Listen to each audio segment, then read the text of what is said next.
Sticks and stones may break my bones, but names will never hurt me. My name's Jules Wyman, and I'm a confidence coach and speaker, and I don't know where you are in the world, but I'm curious to know whether you grew up with that phrase too. Sticks and stones may break my bones, but names will never hurt me. It's interesting because there's variants on it that I've heard in the UK, and I have heard that people use it in America, in Australia, I don't know about on the European continent as well. But it's always fascinated me as a phrase, a saying that we tell kids, that I was told as a child, to kind of soften the blow where someone says something mean or bad or uncomfortable towards us. And yet, it doesn't matter how old I ask or how old people are that I ask, pretty much all of us can remember something that someone said to us that was mean when we were growing up. So those words may not hurt, or we don't think that they hurt, but they certainly do linger, that's for sure, and it's something that we hold on to. What we're not realizing a lot of the time, because we're not taught, is actually how much those words impact on us and how much our daily language really impacts on us. You may know about self-talk, that internal dialogue that we all have, by the way. But actually, do we realize the real impact of it? Do we really understand exactly what it is that's going on for us? Now, I'm going to incorporate this video as one of the Confidence Killer series. And what I want to give you the opportunity to understand with this video is that there are words that could be changed, that when you change them, they can help your confidence or help how you feel about yourself change.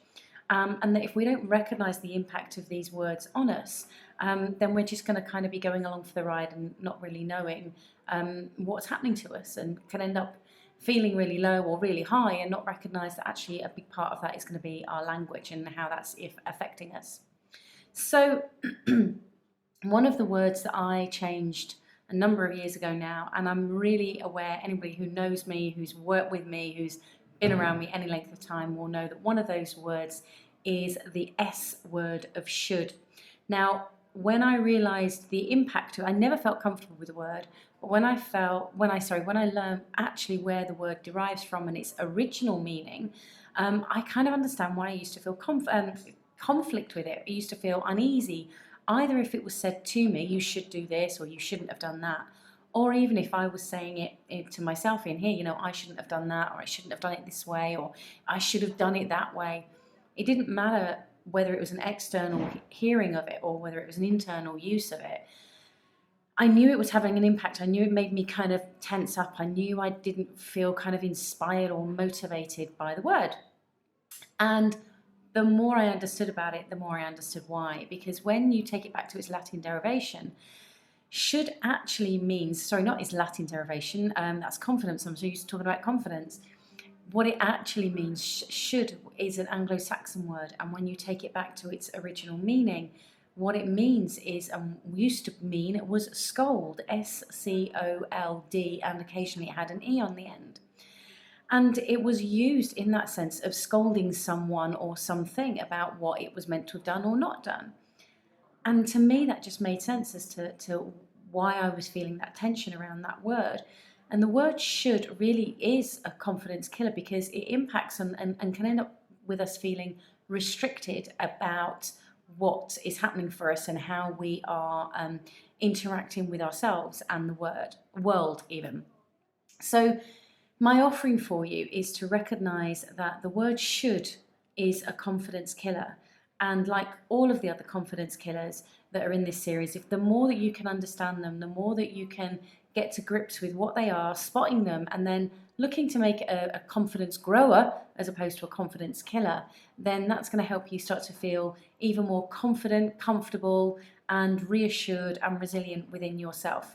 So just be aware of when you use the word should, either externally or internally, and give yourself the opportunity to look for what you could, hint, hint, say instead, or a word that you could use that would express what you want to say in a different way, that could be inspiring, that could be resourceful, that could be constructive, that could be helpful. Just giving you a hint there. And yeah, let me know your thoughts. Remember to subscribe to the YouTube channel.